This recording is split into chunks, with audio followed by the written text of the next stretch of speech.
ਸਤਿ ਸ਼੍ਰੀ ਅਕਾਲ ਜੀ ਸਾਰਿਆਂ ਨੂੰ। ਮੇਰਾ ਨਾਮ ਹੈ ਗੁਰਲੀਨ ਕੌਰ। ਮੈਂ ਤੁਹਾਡਾ ਸਾਰਿਆਂ ਦਾ ਸਵਾਗਤ ਕਰਦੀ ਹਾਂ ਜ਼ੈਨਿਥ ਵਾਈਬਸ ਦੇ ਵਿੱਚ।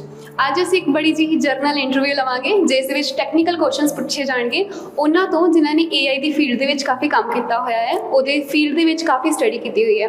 ਮੇਰੇ ਨਾਲ ਬੈਠੇ ਹੋਏ ਨੇ ਮਿਸਟਰ ਧੈਰਯ, ਜਿਨ੍ਹਾਂ ਨੇ ਵੀ ਆਪਣੇ ਕੁਝ ਕੁਐਸਚਨਸ ਲਿਆਂਦੇ ਨੇ ਜਿਹੜੇ ਅਸੀਂ ਉਹਨਾਂ ਤੋਂ ਪੁੱਛਾਂਗੇ ਤਾਂ ਕਿ ਅਸੀਂ ਇਸ ਫੀਲਡ ਦੇ ਵਿੱਚ ਉਹ ਕੁਐਸਚਨਸ ਦੇ ਆਨਸਰ ਲੱਭ ਸਕੀਏ ਜਿਹੜੇ ਆਪਣੀ ਆਮ ਜ਼ਿੰਦਗੀ 'ਚ ਕਾਫੀ ਕਨਫਿਊਜ਼ਿੰਗ ਨੇ। ਤਾਂ ਸਭ ਤੋਂ ਪਹਿਲਾਂ ਅਸੀਂ ਸਟਾਰਟਿੰਗ ਕਰਦੇ ਹਾਂ, स्वागत करते हैं मिस्टर संयम का। Thank you. सबको हेलो, माय नेम इज़ संयम कौल। मैंने बीटेक की है कंप्यूटर साइंस इंजीनियरिंग में विलोर इंस्टीट्यूट ऑफ टेक्नोलॉजी से। उसके बाद मैंने 2 साल काम किया था इंडस्ट्री में। I was working as a SD software development engineer in BlackRock, एक अमेरिकन फर्म है। तो उसमें 2 साल काम किया था और उसके बाद I thought of joining a good college for MTech। फिर मुझे IIT हैदराबाद में अपॉर्चुनिटी मिली तो वहाँ पे मैंने 2 साल लगाए। वहाँ पे अभी MTech कंप्लीट हुई है और अभी MTech के बीच में 2 साल की MTech बेसिकली वो पहला साल कोर्स वर्क होता है और फिर दूसरी साल रिसर्च होती है। तो रिसर्च मेरी ब्लॉकचेन के अंदर थी, क्रिप्टो ब्लॉकचेन आजकल बड़ा चल रहा है, तो उसके अंदर रिसर्च थी। वो अभी कंप्लीट हुई है सारी की सारी और अभी मैं ज्वाइन कर रहा हूँ AI की फील्ड। तो 25 अभी जुलाई से ज्वाइनिंग हो जाएगी जॉब में। ठीक है, तो ऐसे दिख रहा है कि आपने बिल्कुल ही बेसिक से स्टार्ट किया था और आप आगे काफ़ी इसकी स्टडी कर रहे हो। तो हम ऐसा अच्छा रहेगा कि हम बिल्कुल बेसिक स्टार्ट करें। जैसे जब आपने पहली बार कंप्यूटर को देखा था, उसको यूज़ किया था, फिर सोचा था आपने कि मैंने इस फील्ड में आगे जाऊँगा, तो वो टाइम कैसा था और आपका उस वक्त माइंडसेट कैसा था? तो basically I belong from Himachal Pradesh, middle class family. Starting में जो अर्लियर स्टेजेस थे वो मेरी चंबा शहर है हिमाचल में, तो वहाँ पे एलिमेंट्री एजुकेशन से लेकर 5th क्लास तक मैंने वहाँ की DAV पब्लिक स्कूल चंबा से। और उसके बाद फिर पापा के ट्रांसफ़र, पापा गवर्नमेंट सर्विस में थे, तो पापा की ट्रांसफ़र पालमपुर हो गई। फिर 6th से लेकर 12th क्लास तक मैंने पालमपुर में किया। वहाँ पे भी DAV पब्लिक स्कूल जो पालमपुर है वहाँ पे स्कूलिंग की। तो बचपन में स्कूल, घर में कंप्यूटर था नहीं कोई, लेकिन मेरे मम्मा यहाँ से बिलोंग करते हैं, तो मामू का कंप्यूटर सेंटर था। तो जब बचपन में गर्मी की छुट्टियाँ होती हैं तो हम यहाँ जाते थे, मैं और मेरा भाई। तो और यहाँ पे फिर सुबह से लेकर शाम तक कंप्यूटर सेंटर में रहते थे। तो स्टार्टिंग में सबसे पहले कंप्यूटर मैंने यहीं देखा था। और मतलब उस टाइम उतनी अर्ली एज में तो मेरे ख्याल से मेरे बैच में किसी ने देखा भी नहीं होगा। जैसे फ्लॉपी डिस्क वगैरह होती हैं, तो फ्लॉपी डिस्क मैंने देखी हुई है, मेरे ख्याल से मेरे काफ़ी दोस्तों ने देखी भी नहीं हुई है फ्लॉपी डिस्क। तो यहाँ पे बैठते थे, यहाँ पे फिर वही था कि यहाँ पे क्लासेस वगैरह चलती थी। तो मामू थे, मामू काफ़ी अच्छे हैं जावा के अंदर स्पेशलिस्ट वगैरह हैं। उस टाइम पे कुछ नहीं पता था जावा वगैरह, जावा C++ क्या होती है। तो पेंट चला लिया, माइक्रोसॉफ्ट की वो चला ली सिस्टम्स, पावर पॉइंट प्रेजेंटेशन देख ली कि ऐसे बनती है, मामू ने सिखाई थी। पावर पॉइंट प्रेजेंटेशन बनाना मामू ने सिखाई थी, वर्ड वगैरह सिखाया था स्टार्टिंग में। बाकी फिर गेम्स वेम्स खेलते थे बचपन में। सॉलिटेयर होता था, विंडोज़ XP चलाया था, विंडोज़ XP में सॉलिटेयर होता था, वो कार्ड वार्ड वाली गेम वो खेलते थे। तो मेरे को ऐसा लगता है कि मतलब स्टार्टिंग में सबसे पहले कंप्यूटर बच्चा बेसिकली देखता है चीज़ें, और फिर स्टार्टिंग में जो चीज़ें देखी होती हैं उसी के अराउंड फैसिनेशन बन जाती है। तो मेरी फैसिनेशन कंप्यूटर्स के अराउंड बन गई कि चलती कैसी ये चीज़ें हैं, मतलब बड़ी कूल लगती थी। कंप्यूटर बड़ा कूल लगता था कि ये चल कैसे रहा है, क्या हो कैसे रहा है। मतलब इंटरनेट पहली बार चलाया था वो भी यहीं पे चलाया था। गूगल किया था पहली बार, तो गूगल करके कार बार गूगल की थी, कि कार गूगल किया था, सारी की सारी इमेजेस आती हैं गूगल की, बट वो बड़ा लगा था कि ये कैसे हो रहा है। तो बस ये था, वो 1st 2nd क्लास की बात है। फिर 1st 2nd 3rd 4th होती गई, तो बचपन में वो फैसिनेशन बन गई थी कंप्यूटर के अराउंड, कि कंप्यूटर की मतलब ऐसे अच्छा लगता है। उससे आप तब सोचा नहीं था कुछ कि मतलब ऐसे कुछ करेंगे। ऐसे होता है ना, जैसे कोई बच्चा है ना, उसको कुछ कोई भी चीज़ अच्छी लगी है तो उसके अंदर ना थोड़ी क्यूरियोसिटी जाग जाती है कि मैं इस चीज़ को और जानूँ। तो शायद उस वक्त ऐसे हो सकता था कि आपने सोचा कि अगर मैं इस चीज़ में आगे स्टडी करूँ, है ना, इसका जानूँ कि काम कैसे कर रहे हैं, तो ऐसा कुछ सोचा होगा आपने एज अ स्टूडेंट? मतलब उस 5th 6th क्लास में तो बिल्कुल नहीं है। मतलब ऐसा नहीं सोचा था कि करियर, उस टाइम पे करियर की होता ही नहीं है, कोई सोचता ही नहीं है करियर के बारे में। मेरे साथ क्या हुआ था कि एक्चुअली 10th क्लास मेरी कंप्लीट हुई और 10th क्लास के बाद मेरे को 11th में जाना था। तो वो हमारे स्कूल के अंदर वो फेज़ होती है जब आप चूज़ करते हो मेडिकल नॉन मेडिकल। यहाँ पे मेरे ख्याल से कुछ स्कूल्स हैं वो 9th में डिसाइड कर लेते हैं। जैसे मेरे ख्याल से लिटिल फ्लावर कॉन्वेंट में 9th में होता है। ऑप्शन मिल जाती है सब्जेक्ट की बस। अच्छा। बाकी स्ट्रीम तो 11th में होती है। अच्छा ठीक है, तो हमारा भी वही था, लेकिन मेरे स्कूल में वो थोड़ी किस्मत चमक गई मेरी, और उसमें क्या हुआ कि हमारे स्कूल में मेडिकल नॉन मेडिकल था और फिजिकल एजुकेशन होती थी सब्जेक्ट। तो मेरा जो बैच था स्कूल का, जब वो 10th से 11th में गया तो हमारे स्कूल में पहली बार कंप्यूटर साइंस आई। CBSE बोर्ड का स्कूल था, तो CBSE बोर्ड का हमको पहली बार ऑफर हुआ कंप्यूटर साइंस। तो तब मेरा एकदम से बन गया कि यार कंप्यूटर्स का वैसे ही इंटरेस्ट है बहुत सारा, बचपन से बड़ा हुआ था शौक। तो मैंने सोचा था कि कुछ नहीं होता, कंप्यूटर साइंस देखते हैं, फिजिकल एजुकेशन मतलब उसका मेरे को लगता नहीं था कुछ फ़ायदा होगा आगे जाके। वो नॉर्मली टीचर्स मेरे को ऐसा लगता था कि क्लासरूम में कॉपियाँ भरवाते हैं, उसका फिर ऐसा कुछ फ़ायदा होता नहीं है। और कंप्यूटर साइंस बचपन से शौक था और कंप्यूटर्स वगैरह देखे हुए थे, तो मुझे लगा कि 11th-12th कंप्यूटर साइंस में कर लेंगे और मज़ा आएगा मतलब पढ़ने में, तो इसलिए उस टाइम पे कंप्यूटर साइंस ली।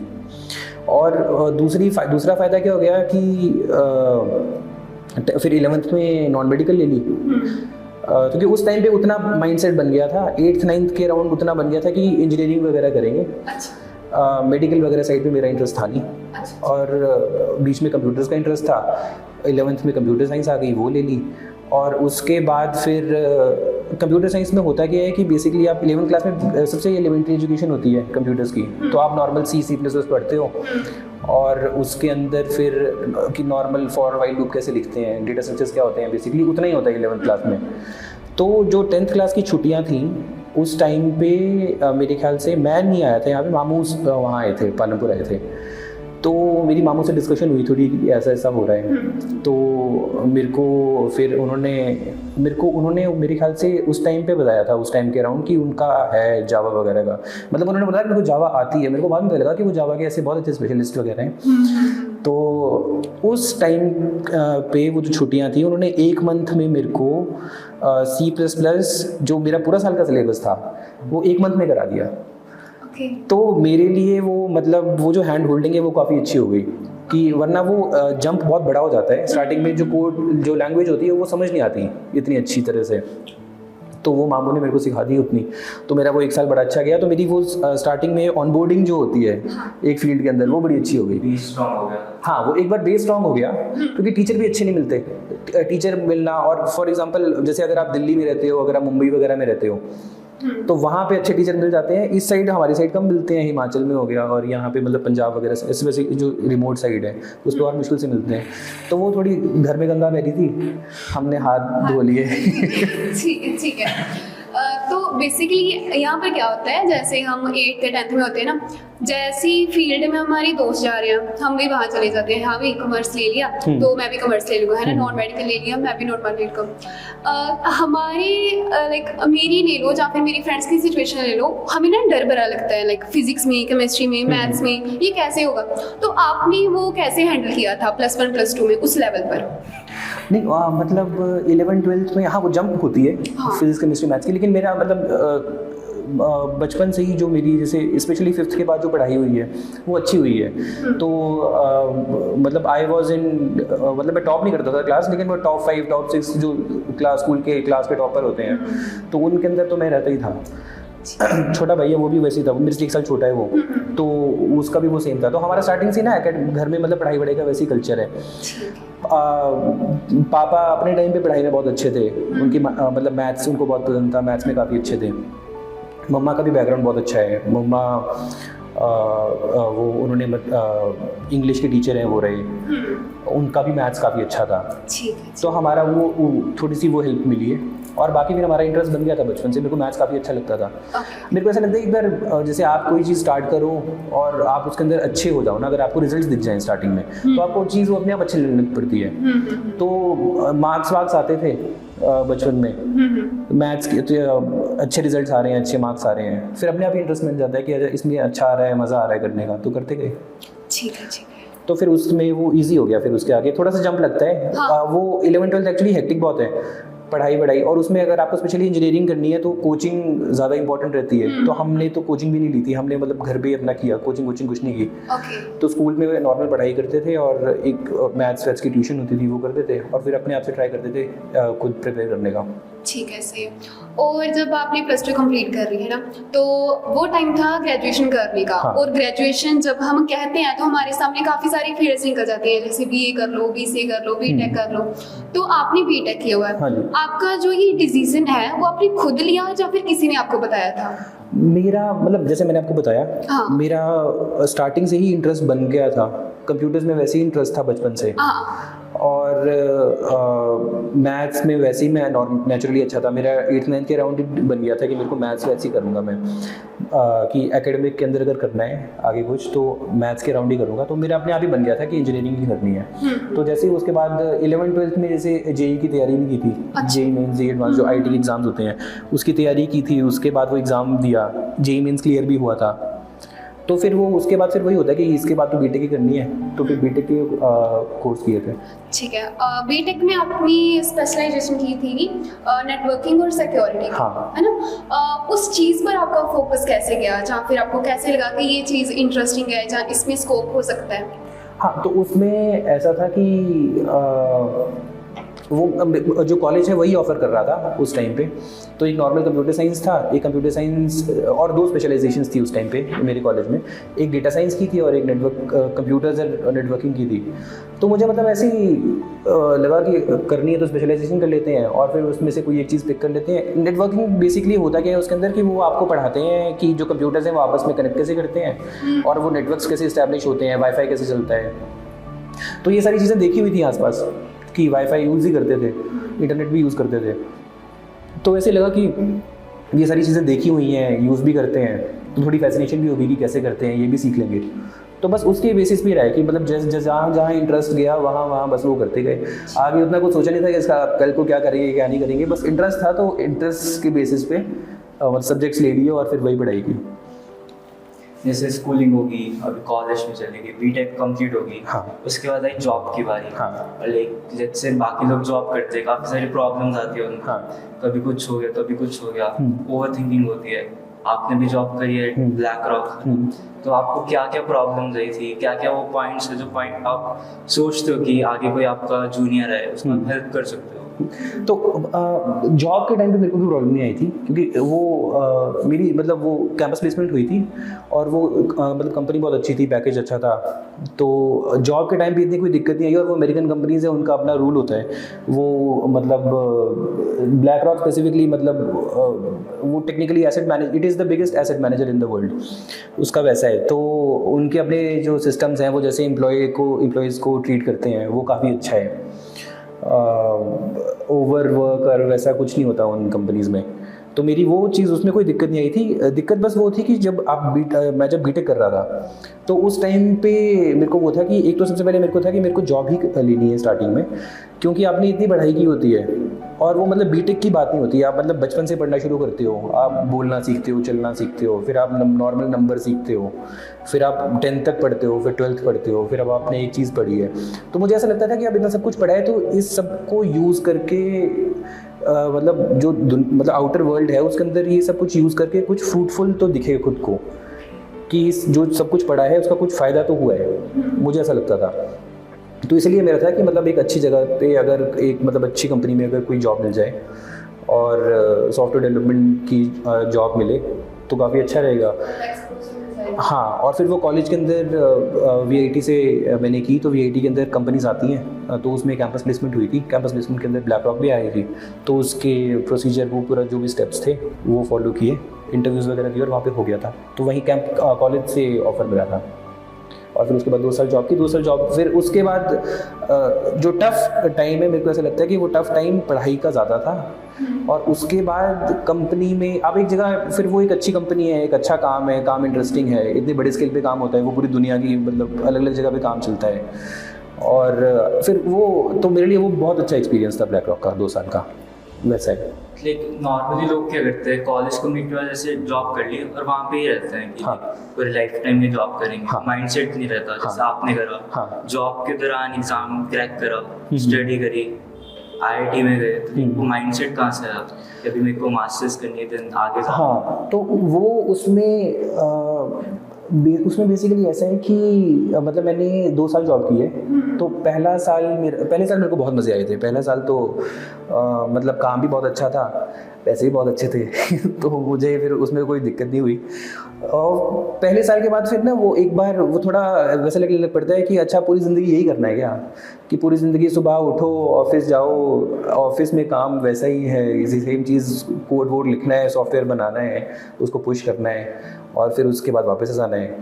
तो मुझे लगता है कि और मुझे लगता था कि वो एज बहुत यंग थी, 22 मैंने 22 साल की उम्र में वो ज्वाइन कर ली थी कंपनी।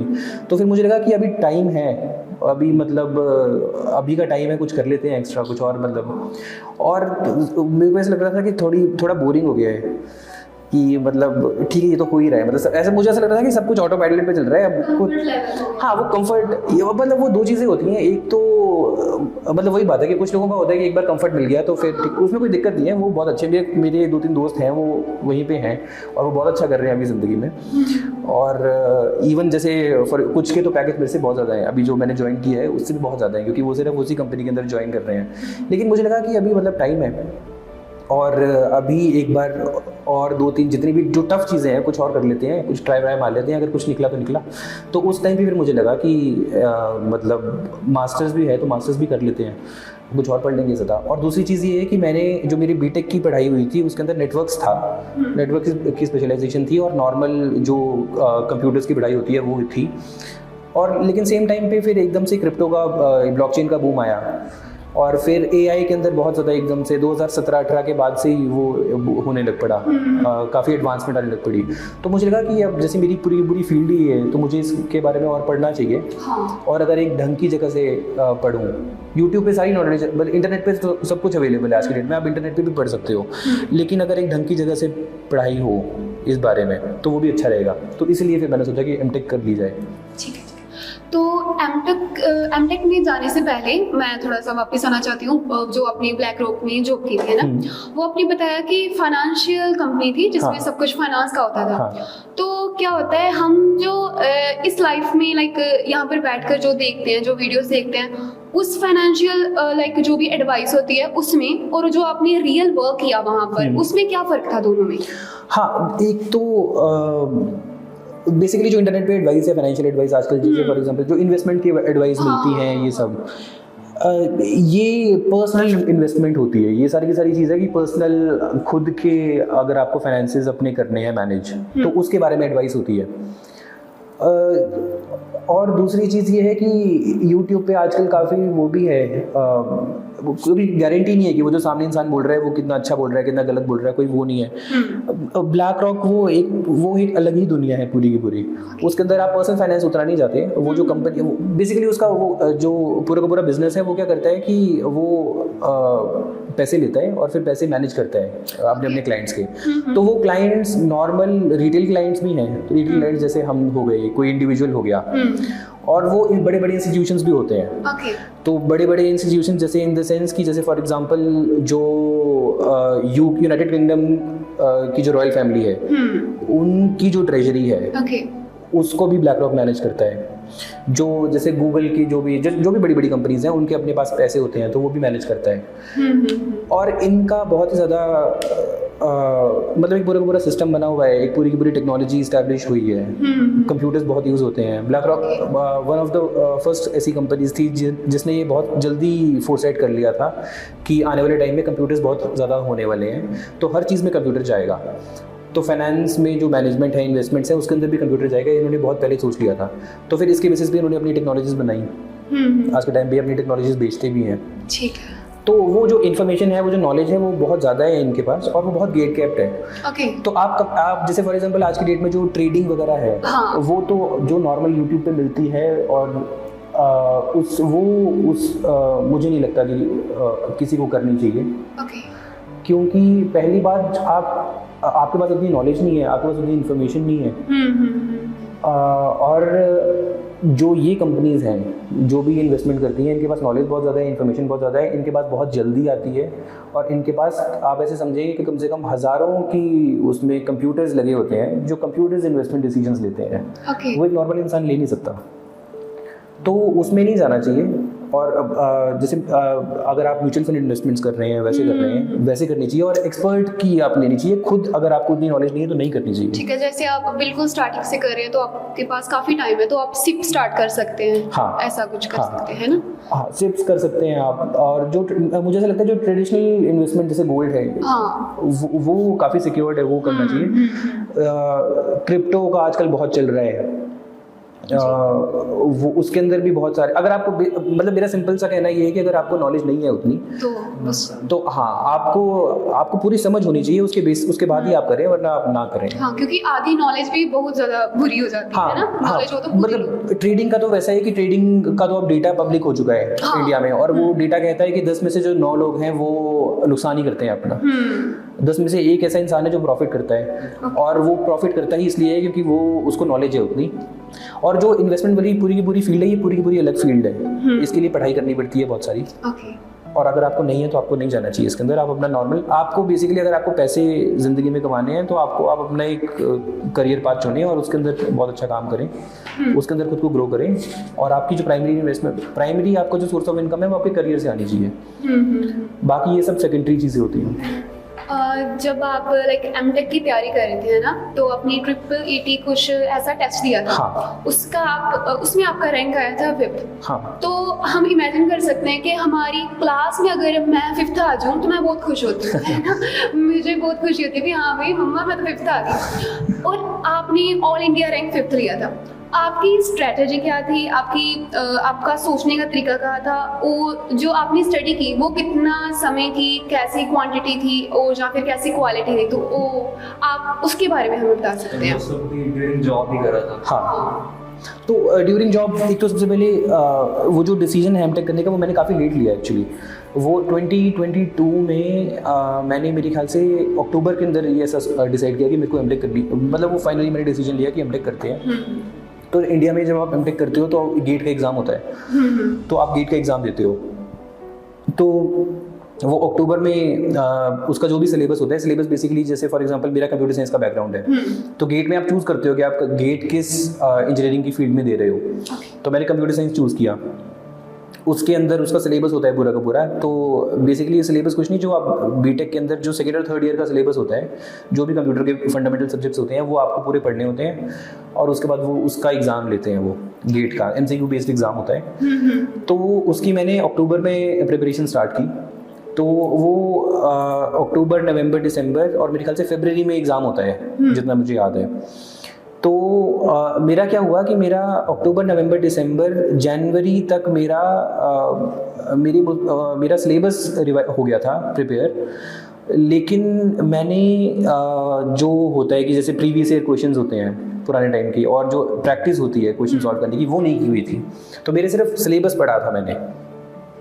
तो गेट में क्या चीज़ है, और किसी भी जैसे जो नेशनल लेवल इंडिया एग्ज़ाम है उसके अंदर क्या चीज़ होती है कि आप 50% सिलेबस होता है और 50% आपकी रिवीजन होती है कि आप क्वेश्चंस बहुत सारे सॉल्व करें। तो उस टाइम पे मैंने क्वेश्चंस कोई सॉल्व नहीं किए हुए थे, लेकिन मैंने सिर्फ सिलेबस रिवाइज किया था। सिलेबस पढ़ के मैंने गेट का एग्ज़ाम दिया।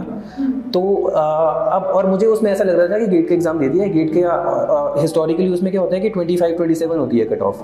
तो मुझे लगा था इतनी कट ऑफ आएगी 25-27 के हिसाब से, उस हिसाब से गेट तो क्लियर हो ही जाएगा। और पहली बार गेट का अटेम्प्ट है, रिवीजन कोई की नहीं हुई है। तो मैं सोच रहा था कि बाद में अगले साल जब गेट आएगा तो तब तक पूरी रिवीजन भी हो जाएगी। एक साल मुझे ऐसा लगता है कि चाहिए होता है, और स्पेशली अगर आप जॉब कर रहे हैं, जॉब के साथ टाइम भी नहीं मिलता इतना। तो अगर आपके पास 2 साल का टाइम है, अगर आप जॉब कर रहे हैं तो आप 2 साल लेके चलें। 2 साल में आप 6 से 8 महीने या फिर 10 महीने में भी सिलेबस कर लें, और बाकी आप 1 साल पूरे का पूरा सिर्फ क्वेश्चन निकालें उसके। तो मैं वैसे सोच के चल रहा था कि क्वेश्चंस कर लूँगा अगले साल में, और उसके बाद जब अगले साल गेट का एग्ज़ाम दूंगा तो उसमें अच्छा आ जाएगा। हाँ, उतना मैं सोच रहा था कि हाँ एक साल और जॉब कर लेंगे और उस साथ साथ में क्वेश्चन कर देंगे, और उसके बाद अगली बार गेट का एग्ज़ाम देंगे। पहला गेट का एग्ज़ाम मैंने सिर्फ उसलिए दिया था कि पता लग जाए कि गेट का होता कैसे है और अभी कितना आ रहा है। तो मेरे साथ हुआ ऐसा कि गेट का मैंने फरवरी में गेट का एग्ज़ाम हुआ, और उसकी कट ऑफ मेरे टाइम पे 31.5 आई, और मेरे मार्क्स 31 आए। तो 0.5 से मेरी कट ऑफ क्लियर नहीं हुई गेट में। तो मुझे वो बड़ा लगा कि यार 0.5 से कट ऑफ क्लियर नहीं हुई, लेकिन फिर मुझे पता नहीं लगा कि मतलब उतना एक्सपेक्टेशन, उतनी अनरियल एक्सपेक्टेशंस कभी रखनी भी नहीं चाहिए। तो मुझे पता था कि वो क्वेश्चंस वगैरह सॉल्व किए ही नहीं हुए हैं, तो उसमें तो इतने अच्छे नंबर आएंगे भी नहीं। तो लेकिन फरवरी के बाद मैंने क्या किया कि फरवरी से फिर मैंने जब गेट का एग्ज़ाम था उसके अगले हफ्ते से क्वेश्चन सॉल्व करने शुरू कर दिए काफ़ी। और जो थ्योरेटिकल जो बैकग्राउंड था वो मेरा पूरा कंप्लीट ही था। तो क्वेश्चंस मैंने फरवरी से सॉल्व करने शुरू कर दिए। तो फरवरी, मार्च, अप्रैल, ये 2-2.5 महीने क्वेश्चंस काफ़ी सॉल्व कर दिए। और काफ़ी मैंने 500 से 600 क्वेश्चन सॉल्व कर दिए ऐसे, इतने सारे, मतलब पुराने टाइम के भी और प्रीवियस ईयर भी जो भी मिला मुझे। और उसके बाद फिर IIIT दिल्ली अपना एक अलग से एग्ज़ाम भी कंडक्ट करता है।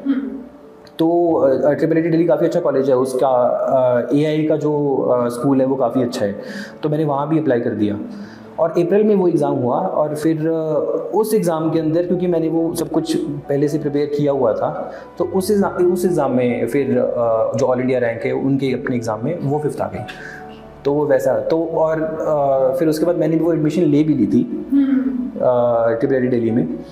और जिस टाइम पे मैंने एडमिशन ली थी, तो जो ChatGPT के फाउंडर हैं सैम ऑल्टमैन, उसी टाइम पे वो IIIT दिल्ली विजिट कर रहे थे।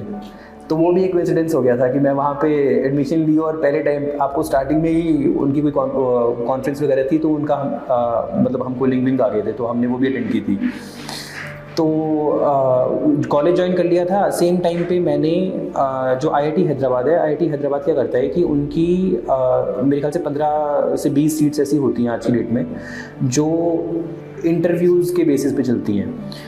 हाँ, तो उसके अंदर क्या होता है कि आप IIT हैदराबाद में अलग से अप्लाई करते हो, अपना रिज्यूमे वगैरह सबमिट करते हो, और वो फिर अपना एक एग्ज़ाम लेते हैं और इंटरव्यूज़ वगैरह लेते हैं। और अगर आप वो सब कुछ क्लियर करते हो तो आपको हैदराबाद में एडमिशन मिल जाती है। तो मैंने वो भी किया था। और फिर उसमें भी मैं सिलेक्ट हो गया, और फिर मुझे IIT हैदराबाद में वो सीट मिल गई कंप्यूटर साइंस में M.Tech की। तो फिर मैं IIT हैदराबाद शिफ्ट हो गया उसके बाद। तो जैसे अभी देखा आपने हर एक चीज़ को सोच समझ के एक सिस्टमेटिक वे में करा, है ना। आपका मेंस हो गया था, उसके बाद एडवांस नहीं हुआ था। हाँ, एडवांस नहीं हुआ था। जैसे मेंस तो अगर कोई बच्चा 12th का अच्छे से प्रिपेयर करे फॉर बोर्ड जोन, हाँ, तो मेंस हो जाता है। हाँ, मतलब आपको NCERT की नॉलेज चाहिए, आपको फंडामेंटल नॉलेज होनी चाहिए। और मैं वही बोलूँगा कि उसमें भी अगर आपने पुराने प्रीवियस ईयर के क्वेश्चंस काफ़ी किए हुए हैं, अगर आपने क्वेश्चन सॉल्व किए हैं, तो उसका भी बहुत क्वेश्चन सॉल्व करना बहुत ज़रूरी है। सिर्फ सिलेबस नहीं होना चाहिए, 50-50 लेके चलो। हाँ, जितनी ज़्यादा प्रैक्टिस करोगे उतना ज़्यादा अच्छा होगा। फिर तो जितने क्वेश्चन सॉल्व करोगे उतना बेटर, उसमें भी भेजेंगे।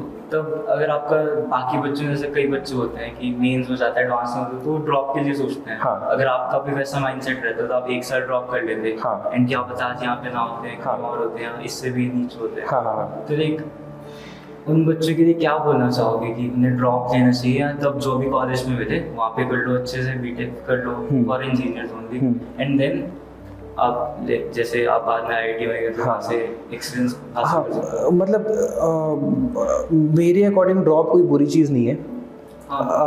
अगर आपको डिपेंड करता है कि आपको कॉलेज कौन सा मिल रहा है और आपका इंटरेस्ट है कि नहीं है। बहुत सारे केसेस क्या होते हैं कि इंजीनियरिंग का इंटरेस्ट ही नहीं होता स्टूडेंट के अंदर, कि उसको करना ही नहीं है, और उसको फिर ज़बरदस्ती करवाया जाता है। तो आप ज़बरदस्ती किसी से करवाओगे वो तो अच्छा कर भी नहीं पाएगा। और जो मतलब आज की डेट में जो फील्ड है वो बहुत कॉम्पिटिटिव है। सीट्स जो अच्छे कॉलेजेस हैं, IITs, NITs, IIITs हो गए, और जैसे और मतलब इवन प्राइवेट के अंदर कम कॉलेजेस हैं, लेकिन जैसे फॉर एग्जांपल बिट्स हो गया, का बहुत अच्छा कॉलेज है, उसके अंदर भी मिले। अगर जैसे मैंने VIT से की थी, VIT अच्छा कॉलेज है, तो उसके अंदर मिले। तो अगर आपको कॉलेज अच्छा मिल रहा है तो फिर ऐसे करने की ज़रूरत नहीं है। लेकिन अगर आपको ऐसा लगता है, मुझे ऐसा लगता है कि वो स्टूडेंट को खुद पता होता है, एक बच्चे को खुद पता होता है कि उसका कैलिबर कितना है। अगर उसको लग रहा है कि उसको उतना अच्छा कॉलेज नहीं मिल रहा, लेकिन उसकी प्रिपरेशन बहुत अच्छी है, क्योंकि एक अनएक्सपेक्टेड वो काफ़ी ऊपर का सोच लेते हैं, आउट ऑफ द बाउंड्री, कि वहाँ पे जा नहीं सकते, बट सोच लेते हैं मेरे को यहीं से करना। हाँ, उतना नहीं होना चाहिए वो। मतलब ऐसे मतलब काफ़ी रिलेटिव है। अनरियलिस्टिक एक्सपेक्टेशन नहीं बनानी चाहिए कभी भी, वो तो है। आपको खुद का पता होना चाहिए, खुद का। और हर स्टूडेंट को पता होता है कि वो कितना अच्छा है, कितना नहीं है। और उस बेसिस पे अगर उसको लग रहा है कि उसकी तैयारी, जैसे कभी कभी वैसे भी होता है कि तैयारी बहुत अच्छी होती है लेकिन वो एक दिन का एग्जाम है 3 घंटे का, आपका उस दिन आपकी तबीयत ही खराब है, आपकी परफॉर्मेंस नहीं हो पाई, आपने प्रेशर बहुत ज़्यादा ले लिया। अगर उन रीजंस की वजह से आपका एग्जाम खराब हुआ है और अगर आपको एक और बार एग्जाम देना है तो आप दे सकते हो। और आज की डेट में तो मेरे ख्याल से, हमारे टाइम पे तो जेई एक बार होता था, अब तो होते भी 2 बार हैं। तो ऐसा मेरे को अभी का सिस्टम नहीं पता कि वो दोनों में से कोई एक लगता है या फिर 2 लगते हैं, ऐसा कुछ है। हाँ, दोनों में से हाईएस्ट लगता है, तो आपके पास चांसेस भी 2 हैं। अगर उसके बाद भी आपको लग रहा है तो आप ले सकते हो, ड्रॉप में कोई दिक्कत नहीं। मेरे दोस्त हैं जिन्होंने लिया है और वो बहुत अच्छी जगह पे हैं कि 1 साल ड्रॉप लिया, 1 साल ड्रॉप कर लेके NIT गए एक अच्छी, और फिर वहाँ से बीटेक की, एक ने इंटीग्रेटेड एमटेक की है, फिर उसके बाद वो अच्छी जगह पे हैं, सैमसंग रिसर्च जैसी जगह पे हैं, इंडिया की टॉप रिसर्च है उसके अंदर वो काम कर रहे हैं। तो वो चीज़ भी होती है, लेकिन आपको खुद पता होना चाहिए। आप अनरियलिस्टिक एक्सपेक्टेशन लेके कभी भी नहीं चलना चाहिए। अगर आपका नहीं है कैलिबर, आपको बोल देना चाहिए घर में कि मेरा कैलिबर कि इंजीनियरिंग के अंदर मेरा कैलिबर उतना नहीं है, मेरे से हो नहीं पाएगा। तो वो है। और वो कम्युनिकेशन पेरेंट के साथ बहुत क्लियर होनी चाहिए। जो पेरेंट्स होते हैं कभी कभी वो भी फोर्स कर देते हैं, कभी कभी तो क्या बहुत ज़्यादा बार फोर्स कर देते हैं। इंडिया में इंजीनियरिंग हर कोई चाहता है कि इंजीनियरिंग करो, मेडिकल करो, उसके अलावा भी फील्ड्स हैं। अगर आपका नहीं होता तो आपको फोर्स भी नहीं करना चाहिए मतलब बच्चे को। और क्योंकि अगर उसने करना है तो वो कर लेगा खुद। जिससे इंजीनियरिंग वो फील्ड बहुत अच्छी है, अगर किसी से हो पाती तो वो कर लेता, मेरे को ऐसा लगता है। अगर किसी से नहीं हो पा रही तो फिर वो नहीं हो पा रही है, उसके बाद देखना चाहिए और अंडरस्टैंड करना चाहिए दोनों पार्टीज को। वैसा है। ठीक है।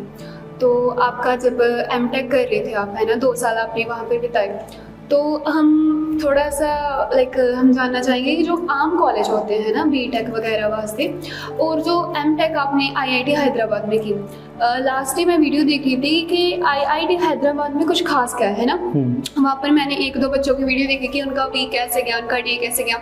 तो वहाँ पर बहुत बढ़िया इन्वायरमेंट था ना, कल्चरल था, काफ़ी सारा बच्चे अपने अपने कल्चर को आगे लेकर आते हैं।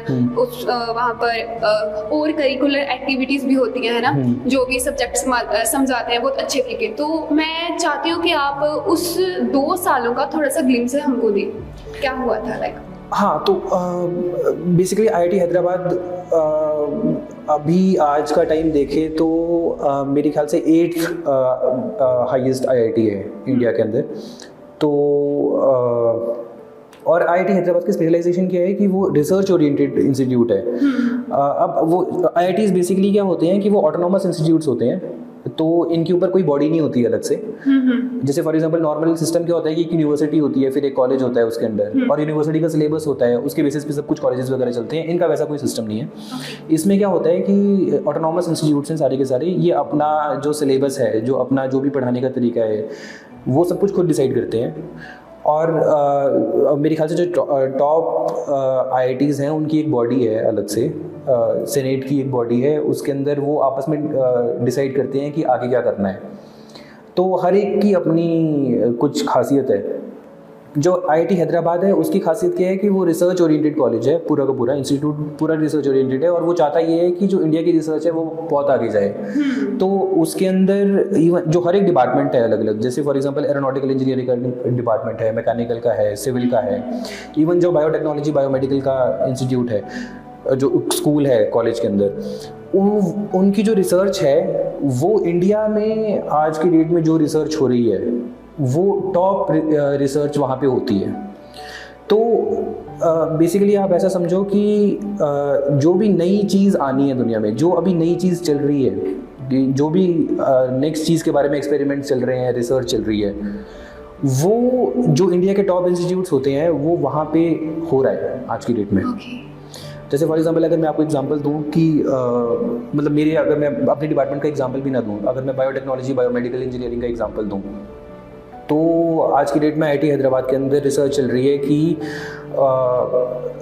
वो मेरे ख्याल से प्लांट्स का सेल लेते हैं, या फिर ऐसे मेरे को एग्जैक्टली पता नहीं, मेरी फील्ड नहीं है, लेकिन वो सिंथेटिकली ह्यूमन ऑर्गन्स कैसे बनाए जाएँ, कि सिंथेटिकली ह्यूमन हार्ट कैसे बनाया जाए, कि ह्यूमन हार्ट इंसान के अंदर से ही मिलेगा, लेकिन आपको अगर आर्टिफिशियली ह्यूमन हार्ट बनाना हो तो वो कैसे बनाया जाए, उसके ऊपर रिसर्च चल रही है। सिंथेटिकली लंग्स कैसे बनाए जाएं, ये सारी रिसर्च चल रही है।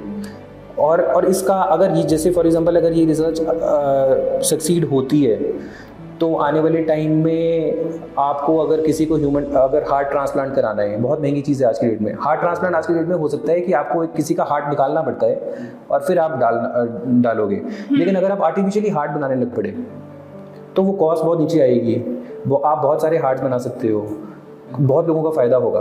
तो वो सारी चीज़ें हैं। अब वैसा ही हर एक डिपार्टमेंट के अंदर वैसी उस लेवल की रिसर्च चल रही है। तो जैसे फॉर एग्जांपल जो कंप्यूटर साइंस का डिपार्टमेंट है, एआई का डिपार्टमेंट है, उसके अंदर आज की डेट में जो आप कुछ भी कटिंग एज ले लो, जैसे आज की डेट में चैट जीपीटी वगैरह ये जो बहुत चल रहे हैं, तो ये डीप लर्निंग का पैराडाइम है पूरा का पूरा। इसमें ट्रांसफॉर्मर्स का जो काम चलता है, इसके ऊपर जो रिसर्च है सारी की सारी वो चल रही है। तो जो पूरा का पूरा इंस्टीट्यूट होता है, उसको जो एक्स फैक्टर है इन इंस्टीट्यूट में वो है ही ये कि जो भी लेटेस्ट चीज़ चल रही है वो यहाँ पे होती है, और उसकी वजह से जो लेवल ऑफ एजुकेशन है आपको बहुत ज़्यादा मिलता है और बहुत ही लेटेस्ट मिलता है। और ये अच्छी बात है, लेकिन मैं मानता हूँ कि ये सेकंड नंबर की अच्छी बात है। जो फर्स्ट नंबर की बात है वो ये है कि जो आपका पीयर ग्रुप बनता है वहाँ पे, क्योंकि वहाँ पे सारे ही अच्छे हैं उस चीज़ के अंदर, सारे ही तेज़ हैं, तो आपका जो पीयर ग्रुप बनता है वो बहुत अच्छा बनता है। आप उसके बारे में बात करते हो, डिस्कस करते हो। कल को जैसे फॉर एग्जांपल अगर आपके 5 दोस्त बनेंगे, वो 5 दोस्त कल को अलग अलग जगह पे जाएंगे तो आपका नेटवर्क बनेगा, तो उसका बहुत फ़ायदा होता है, इसीलिए अच्छा है। ठीक है। तो वो पूरा नेटवर्क ही पूरा कल्चर ही वैसा डिफाइंड है वहाँ पे। लाइक आप दोस्तों के साथ काफ़ी नई चीज़ें एक्सप्लोर कर रहे होते हो, है ना, तो आपका इसमें इंटरेस्ट बना रहता है। हाँ, लाइक कभी भी आप वहाँ पर बोर नहीं होगे, हाँ, है ना। वहाँ पे बेसिकली अपॉर्चुनिटी बहुत ज़्यादा है। अपॉर्चुनिटी इन द सेंस कि जैसे फॉर एग्जांपल अगर मेरे को आर्टिफिशियल इंटेलिजेंस में पढ़ना है कुछ, तो वहाँ पे आपको जैसे फॉर एग्जांपल हम जैसे रिसर्च वगैरह करते हैं, तो हम जैसे कोई भी प्रोजेक्ट अगर जैसे फॉर एग्जांपल मैंने एआई में डीप लर्निंग का एक कोर्स लिया, तो उसका एक प्रोजेक्ट होगा क्लास के एंड में। वो पूरा का पूरा जो कोर्स का स्ट्रक्चर है वो मेरा जो प्रोफेसर है वो बनाएगा। प्रोफेसर्स को पूरी पावर मिलती है कि वो कैसे डिफाइन करना है, उन्होंने क्या करना है। तो इवन जो मैंने वहाँ पे मशीन लर्निंग का कोर्स, डीप लर्निंग का जो एआई के मैंने 2 कोर्सेज किए थे, वो स्क्रैच से स्टार्ट करते हैं और वो स्क्रैच से लेकर बिल्कुल लेटेस्ट आज की डेट में क्या चल रहा है वहाँ तक लेके जाते हैं।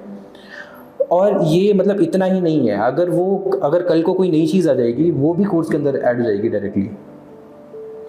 तो मेरे ख्याल से जो इंडिया में जो डीप लर्निंग लेके आए थे प्रोफेसर, क्योंकि ये सारी की सारी रिसर्च यूएस में हुई है और यूएस से फिर इंडिया आई है, तो इंडिया में जो प्रोफेसर्स लेके आए थे सारी की सारी जो रिसर्च है वो आज की डेट में आईआईटी हैदराबाद हो गया, या फिर इवन और अच्छे जो आईआईटीज़ हैं, आईआईटी बॉम्बे है, आईआईटी खड़गपुर है, वहाँ पे पढ़ा रहे हैं और वहाँ पे रिसर्च लीड कर रहे हैं।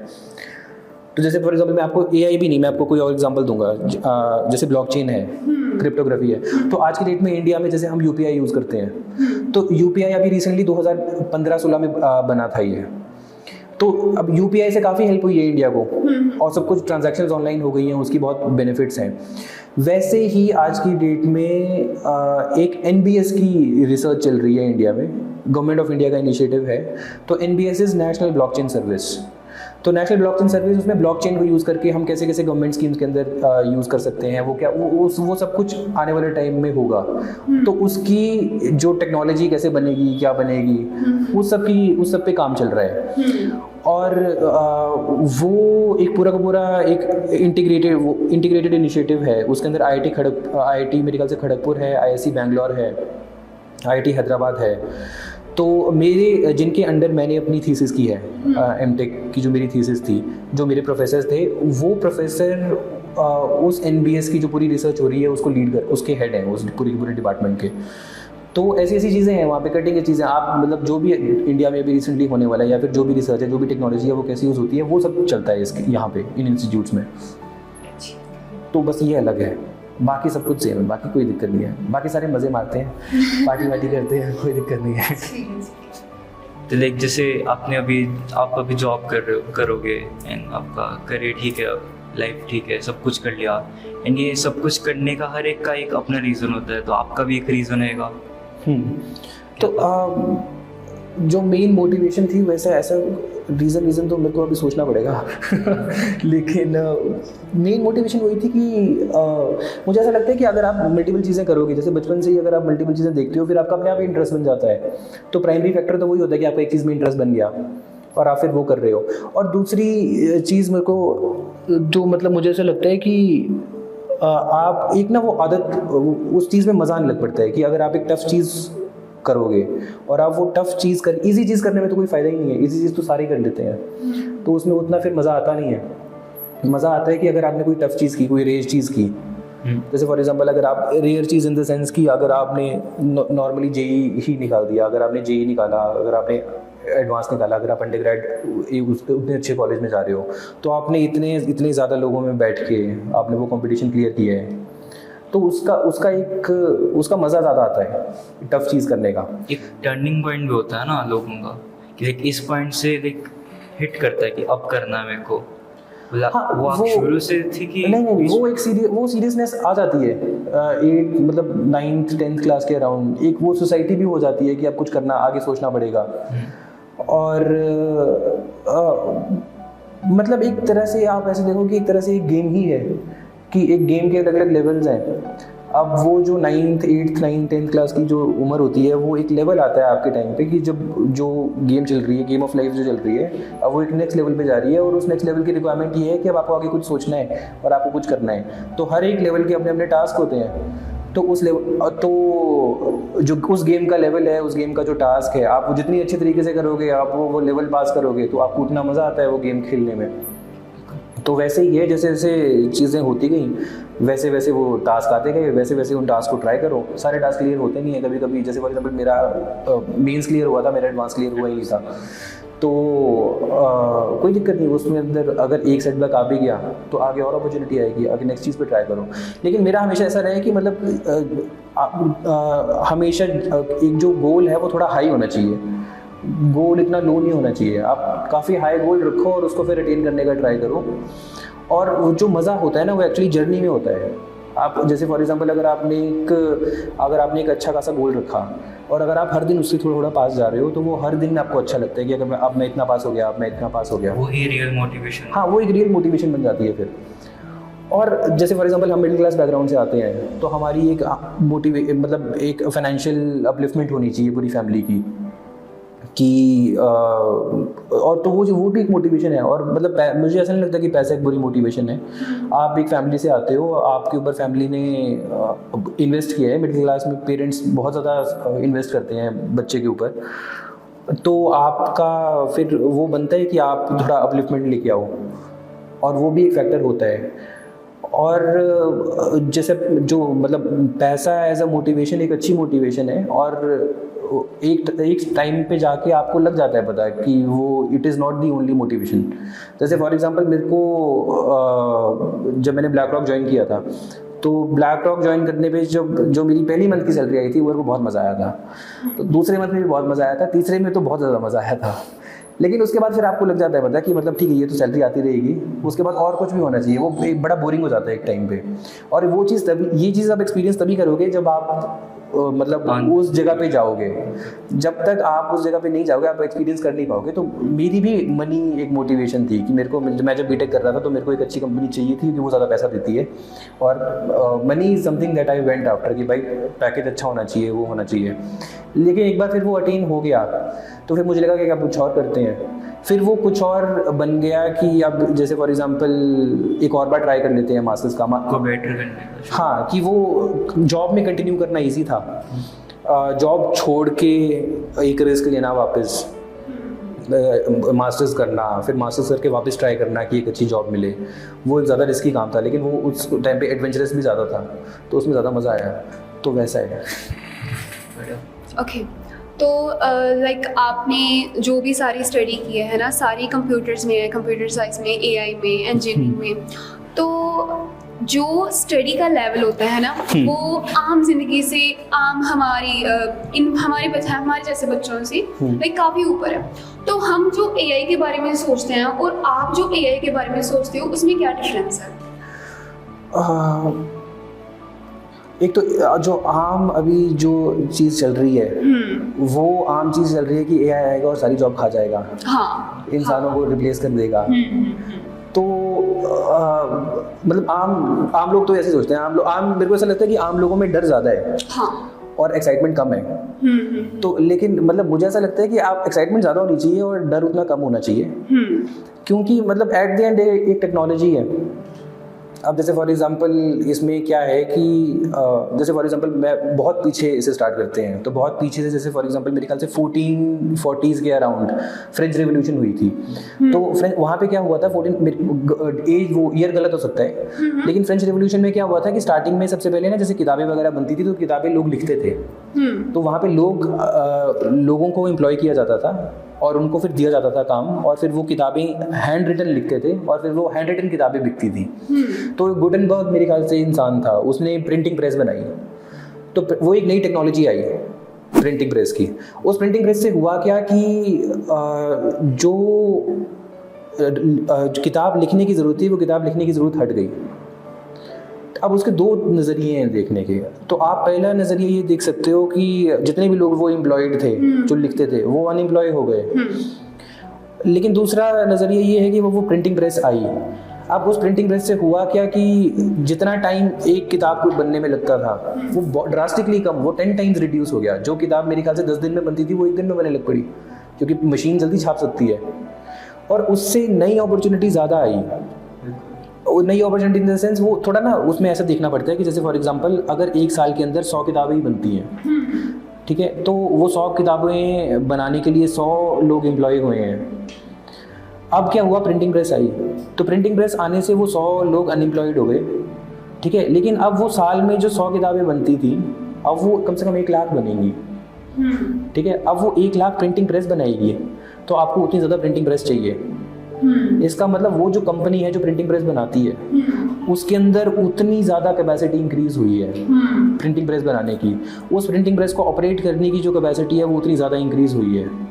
तो जो आपने वो जो 100 लोग पहले काम कर रहे थे वो तो हटे हैं, लेकिन उन 100 लोगों की एम्प्लॉयमेंट के बदले में जो हज़ारों में नई एम्प्लॉयमेंट आई है वो तो बहुत बड़ा जंप है। और इवेंचुअली हुआ क्या कि वो एक टाइम आया है कि जहाँ पे एक स्किल इंपॉर्टेंट था वो स्किल अब उतना इंपॉर्टेंट नहीं रहा है। अब एक और नया स्किल आया है वो ज़्यादा इंपॉर्टेंट हो गया है ना। और वो स्किल ऐसा भी नहीं है कि सिर्फ हाई लेवल स्किल है, वो बहुत आपको प्रिंटिंग प्रेस ऑपरेट करनी आनी चाहिए उस टाइम पे। आप जैसे फॉर एग्जांपल एक फैक्ट्री है उसमें प्रिंटिंग प्रेस बन रही है, तो जो सिर्फ असेंबल ही करते हैं आपको वो लोग भी चाहिए। तो आप एक्चुअली बात हुई है कि एक नई चीज़ आई है, आपको अगर वो नई चीज़ अगर आप सीख लो तो आपको दोबारा जॉब मिल जाएगी बड़ी सिंपल लेमैन टर्म्स में, और सेम टाइम पे बहुत ज़्यादा लोगों को अब जॉब मिल जाएगी। काफ़ी अपॉर्चुनिटीज आ गई ना, न्यूज़पेपर भी शुरू हो गए। हाँ, उसके बाद न्यूज़पेपर शुरू हुए, मैगजीन शुरू हुई।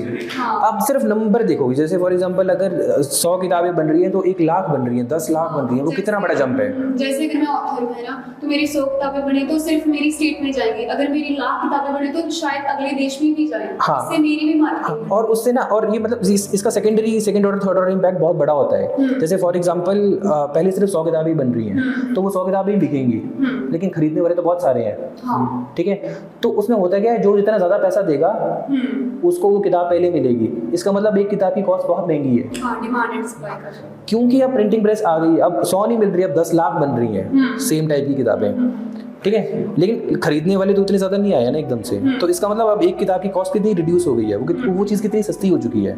इसका मतलब वो चीज़ उतनी अफोर्डेबल हो चुकी है।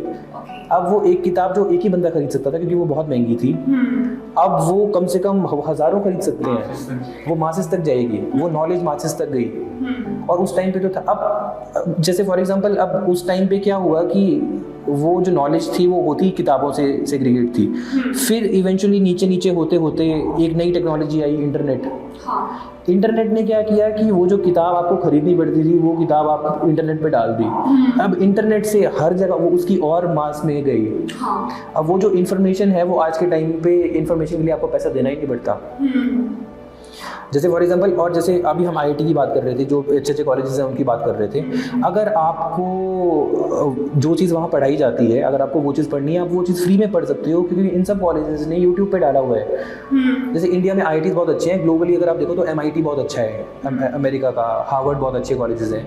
एमआईटी ओपन कोर्सवेयर उनका एक अपना प्रोजेक्ट है, जिसके अंदर वो जो क्लास में हो रहा होता है उसको रिकॉर्ड कर देते हैं और यूट्यूब पे डाल देते हैं।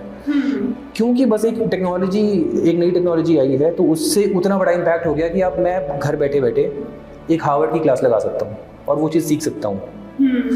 तो वो जो second order third order impact है, उसका बहुत बड़ा इम्पैक्ट पड़ जाता है। उसको इतना मतलब वो अगर आप ऐसे देख रहे हैं कि इससे ये चीज़ रिप्लेस हट जाएगी, वो देखना बहुत गलत है, मेरे को ऐसा लगता है, क्योंकि उसका इतना बड़ा इम्पैक्ट है पूरा का पूरा।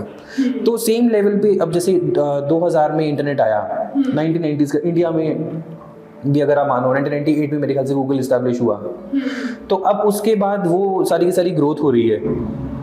तो जो एआई है आज की डेट में, वो एक नेक्स्ट एक नेक्स्ट टेक्नोलॉजी है जो चीज़ों को और इजी कर रही है और मतलब अच्छा कर रही है। तो वो चीज़ मेरे को ऐसा लगता है कि उस चीज़ के बारे में जो एक्साइटमेंट है वो मासेस में उतनी कम है, और मासेस में वो पैरानोया ज़्यादा फैलाया जा रहा है। तो उतना नहीं होना चाहिए। आपको देखना चाहिए कि नई अपॉर्चुनिटी कैसे आ रही है और नई अपॉर्चुनिटी कैसे चेंज हो रही है और आपको क्या बेनिफिट हो सकता है उसका।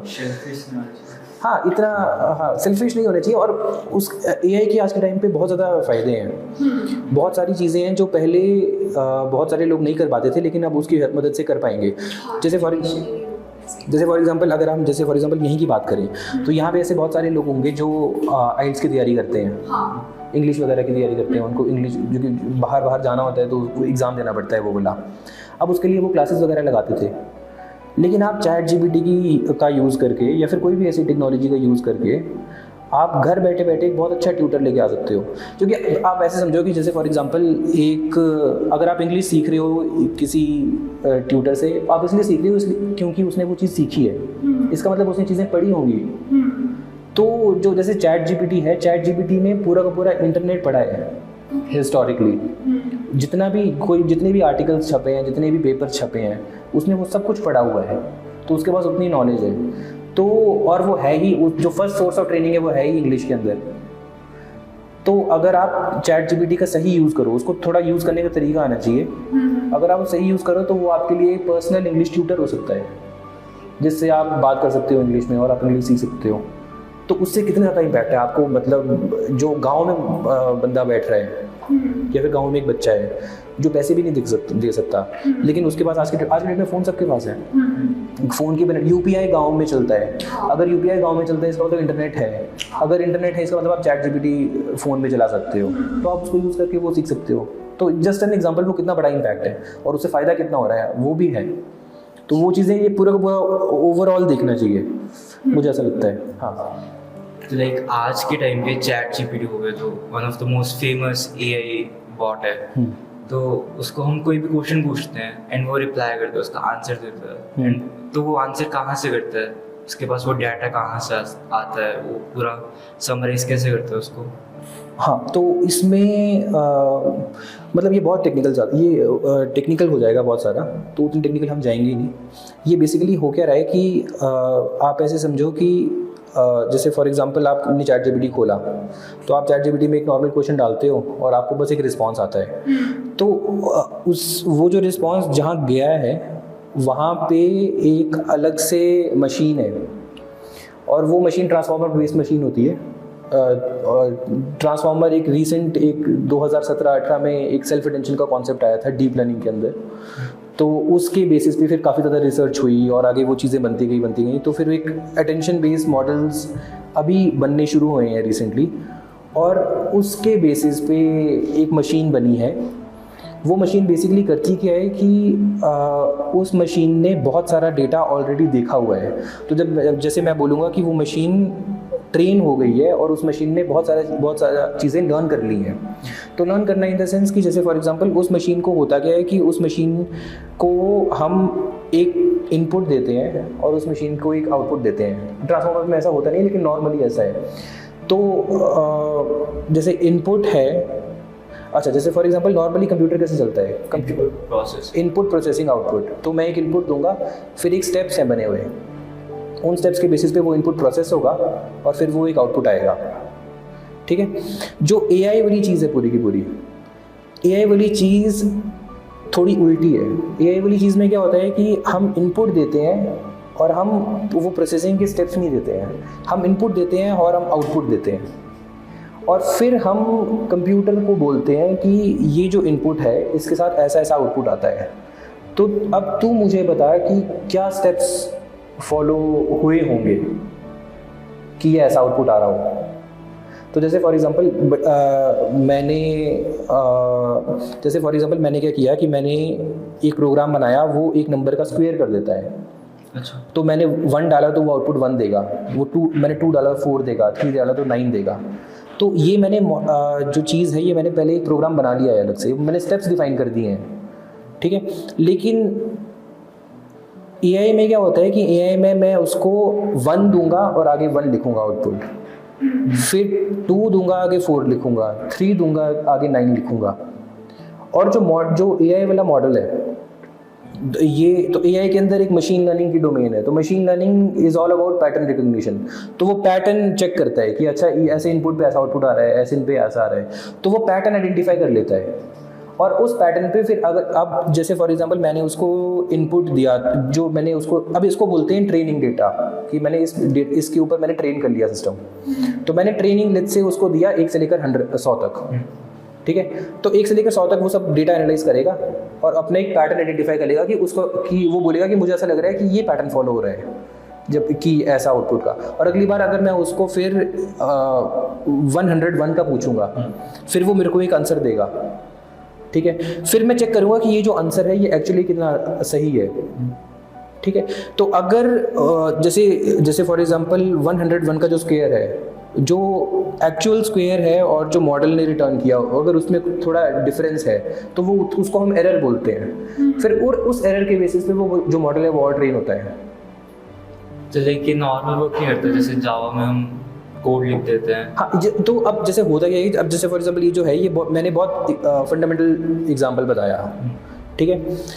अब ये है नॉर्मल सिंपल मशीन लर्निंग। ठीक है। अब मशीन लर्निंग के अंदर ऐसे बहुत सारी अलग अलग टेक्निक्स हैं।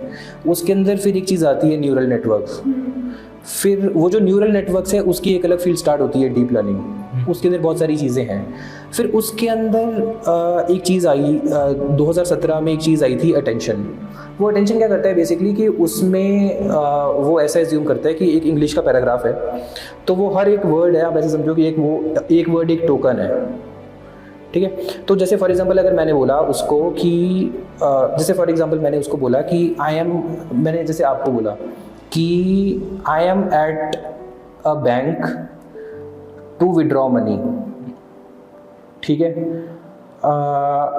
और दूसरी चीज़ मैंने आपको बोली कि I am at a bank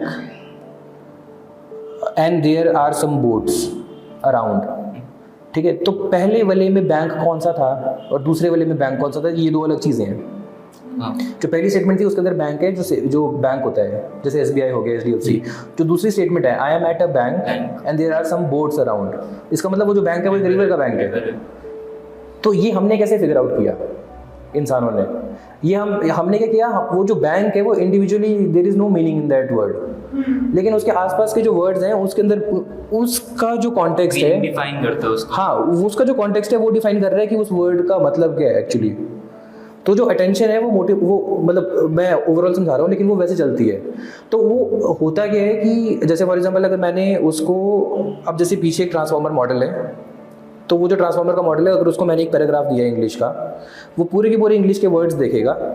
ठीक है। और इन वर्ड्स को एक नंबर बनाएगा। उसको जो मॉडल है, जो ट्रांसफॉर्मर का मॉडल है, उसको वर्ड समझ आते नहीं है, उसको सिर्फ वो मॉडल का एक टोकन बना लेता है और उसको टोकन समझ आते हैं। और वो देखता है कि कौन से वर्ड्स किन वर्ड्स के साथ ज़्यादा आ रहे हैं और वो कैसे कैसे मैच कर रहे हैं, कैसे कैसे किधर किधर आ रहे हैं वो। तो इसको बोलते हैं अटेंशन देना, इसलिए उस पूरी की पूरी एल्गोरिथम का नाम अटेंशन है। तो इसको अब ये सारी की सारी चीज़ सेल्फ अटेंशन है कि मतलब एक वर्ड मैंने उठाया, जैसे मैंने एक सेंटेंस लिया, वो I am at a bank to withdraw money, तो वो बैंक को फोकस करेगा और वो देखेगा कि अच्छा बैंक के आसपास ये सारे वर्ड्स थे कि आई भी था, एम भी था, एड भी था, टू विड्रॉ मनी भी था। ठीक है। तो अब उसने अब जैसा जैसा उसको जितने जितने ज़्यादा डेटा दोगे वो वैसे वैसे पैटर्न्स आइडेंटिफाई करने लग पड़ेगा। तो ऐसा अब जैसे फॉर एग्जांपल, और वो दूसरी बात ये है कि आप कितना डेटा दे सकते हो। तो जैसे ChatGPT हो गया या फिर इवन गूगल जेमिनाई भी है, वो भी सेम है, उनका अपना मॉडल है। तो उन्होंने जितना भी डेटा इंटरनेट पे अवेलेबल है, आप ऐसे समझो कि उन्होंने वो सारा का सारा उठाया और वो सारा का सारा नेचुरल लैंग्वेज में, जो इंग्लिश की लैंग्वेज है, और इवन अब जो जैसे ChatGPT है वो मल्टीपल लैंग्वेजेस में भी करता है, तो उतनी लैंग्वेजेस में उसको डेटा दिया है। और उसने क्या किया है, उसने वो जो वर्ड्स हैं वो कैसे कैसे रिपीट होते हैं, कहाँ कहाँ रिपीट होते हैं, क्या पैटर्न्स हैं उन वर्ड्स के अंदर, वो सब कुछ आइडेंटिफाई कर लिए हैं। और वो इतना ज़्यादा डेटा है, मतलब मेरे ख्याल से एक कोई स्टडी आई थी जिसमें आया था कि जो ChatGPT ने उतनी किताबें पढ़ी हैं जिसको अगर आप एक सीरीज़ में लगाओगे तो वो मेरे ख्याल से 10 बार धरती का सर्कल लेगी। उतनी किताबें इंसान ज़िंदगी में नहीं पढ़ सकता। तो उसने उतनी ज़्यादा किताबें पढ़ी हैं और उसने सिर्फ पैटर्न आइडेंटिफाई किया है बेसिकली, जो नॉर्मल मॉडल का वर्जन है। अब उसके बाद भी और एडवांस चीज़ें आ गई हैं। तो वो जो पैटर्न्स होते हैं वो उन पैटर्न्स के बेसिस पे आइडेंटिफाई कर लेते हैं कि ये जो वर्ड है ये ऐसे ऐसे मैच करता है। और उसके बाद होता क्या है कि जैसे मैंने एक क्वेश्चन दिया ChatGPT को, तो वो क्या करता है कि उसके लिए वो सिर्फ एक सीरीज ऑफ टोकन्स हैं, ठीक है। तो जैसे मैंने उसको कोई भी एक रैंडम क्वेश्चन दिया, उसने एक क्वेश्चन लिया, उसने उसकी एक कॉन्टेक्स्ट विंडो होती है टोकन्स की, कि उस विंडो के अंदर इतने ही टोकन्स आ सकते हैं। जैसे फॉर एग्जांपल गूगल जेमिनाई एक मॉडल है, उसकी 1 मिलियन टोकन्स की कॉन्टेक्स्ट विंडो है, कि एक टाइम पे वो 1 मिलियन टोकन्स अपनी विंडो में रख सकता है और उनके अराउंड देख सकता है कि ये कैसे कैसे काम कर रहे हैं।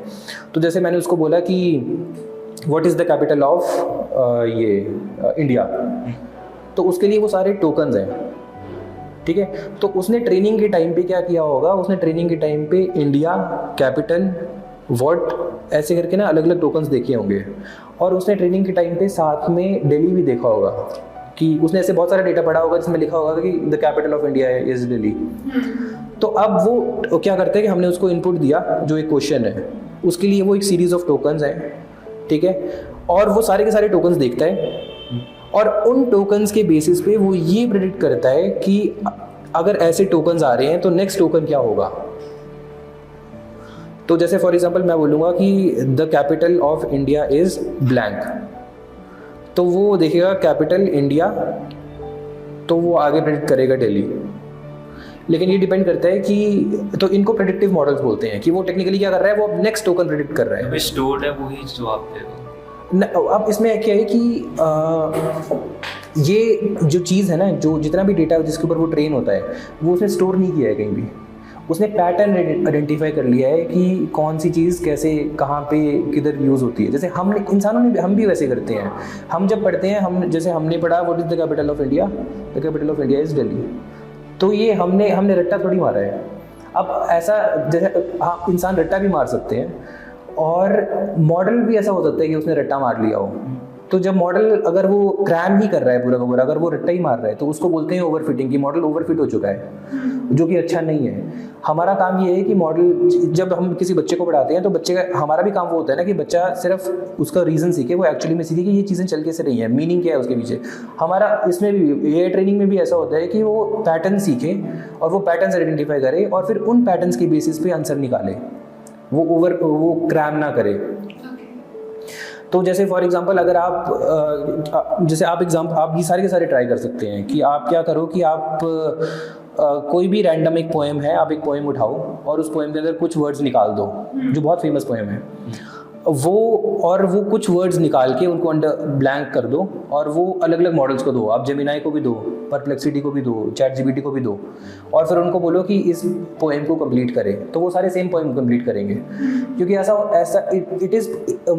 हो सकता है कि वो जो पोएम है वो उन्हें रट ही ली हो, कि वो स्टोरी कर ली हो, कि मतलब उन्होंने इतनी ज़्यादा बार वो पोएम देखी है कि उनको पता है कि ट्विंकल ट्विंकल लिटिल तो आगे स्टार ही होगा, ठीक है। लेकिन आप कोई अगर रैंडम उनको सीरीज ऑफ टोकन दोगे ना कि माई नेम इज़, आप ऐसे करो माई नेम इज़ और फिर ब्लैंक छोड़ो, फिर आप देखो कि वो मॉडल क्या रिटर्न कर रहे हैं। तो ऐसा हो सकता है कि अलग अलग मॉडल अलग अलग चीज़ें रिटर्न करें। तो जैसे फॉर एग्जांपल क्या होता है कि बहुत सारे जब कॉपी राइटिंग डेटा बनता है, तो कॉपी राइटिंग डेटा के अंदर एक बहुत कॉमन नाम है जॉन डो करके। तो जॉन डो एक मतलब ऐसे प्लेस होल्डर नेम है जहाँ पे अगर हमको किसी असली इंसान का नाम नहीं डालना तो वो नाम डाल देगा। तो ऐसा हो सकता है कि किसी मॉडल ने बहुत सारा डेटा वो देख लिया हो तो वो जॉन डो ही प्रेडिक्ट कर दे वहाँ पे कि माई नेम इज़, वो बता दे। या फिर ऐसा हो सकता है कि ये जो मॉडल्स हैं ये ऐसे ट्रेन हुए हों कि अगर आप ऐसे लिखो कि माई नेम इज़ तो वो अपना नाम बताएंगे। तो ये सारा डिपेंड करता है कि उसने कैसा डेटा देखा है और वो कितनी क्वालिटी का डेटा है और उस हिसाब से कैसे प्रेडिक्शन आ रही है। तो सेम टाइम पे ये भी इंपॉर्टेंट है कि ये जो मॉडल्स डेटा प्रेडिक्ट करते हैं कोई गारंटी नहीं है कि ये सही होगा, क्योंकि ये डिपेंड करता है कि उन्होंने पढ़ा क्या है। आपने बेसिकली अगर मैंने कोई किताब ही गलत पढ़ी है, अगर मैंने एक ऐसी किताब पढ़ ली हो जिसके अंदर president of India Draupadi Murmu ji लिखी नहीं है, कुछ और ही लिखे हैं, वो अभी 2000 में टिकी है, 2010 में टिकी है, उसको लग रहा है कोई और ही प्रेसिडेंट है, तो मैं भी वही बोलूँगा अगर आप किसी बच्चे को पढ़ाओगे वो सही आंसर दे ही नहीं पाएगा। तो इनका भी वही है, अगर ये गलत डेटा के ऊपर ट्रेन हो गए हैं तो वो गलत आंसर देंगे, अगर ये सही डेटा के ऊपर ट्रेन हो चुके हैं तो सही आंसर देंगे। तो उस हिसाब से कोई भी अगर ये चीज़ रिस्पॉन्ड कर रहे हैं तो आपको वैसा देखना चाहिए कि कोई गारंटी नहीं है कि ये सही होगा, आपको उसको ऐसा हिंट लेना चाहिए, उसको सोर्स ऑफ ट्रुथ नहीं एज्यूम कर लेना चाहिए। और आपको मल्टीपल जितनी आप अलग अलग चीज़ें देखो, आप जैसे चैट जीपीटी को यूज़ करो, फिर किसी और को यूज़ करो, परप्लेक्सिटी को यूज़ करो, आजकल बहुत सारे अलग अलग हैं। दुनिया में ऐसे 2-3 लैब्स हैं, जैसे ओपन एआई एक लैब है जिसका चैट जीपीटी है, तो ये रिसर्च लैब है जो ये करती है। वैसे ही गूगल का अपना एक रिसर्च लैब है, एंथ्रोपिक करके अलग है, उनके क्लाउड के हैं। तो अलग अलग चीज़ें आप सोर्स करो और जो भी अपना काम है उसके अंदर अगर आप यूज़ कर रहे हो तो उस हिसाब से यूज़ करो और देखो कि जो डेटा है ये कितना सही है कितना नहीं है, उस हिसाब से चले, वैसा होना चाहिए। तो ये हो गया कि ये डेटा प्रिडिक्ट कैसे करता है।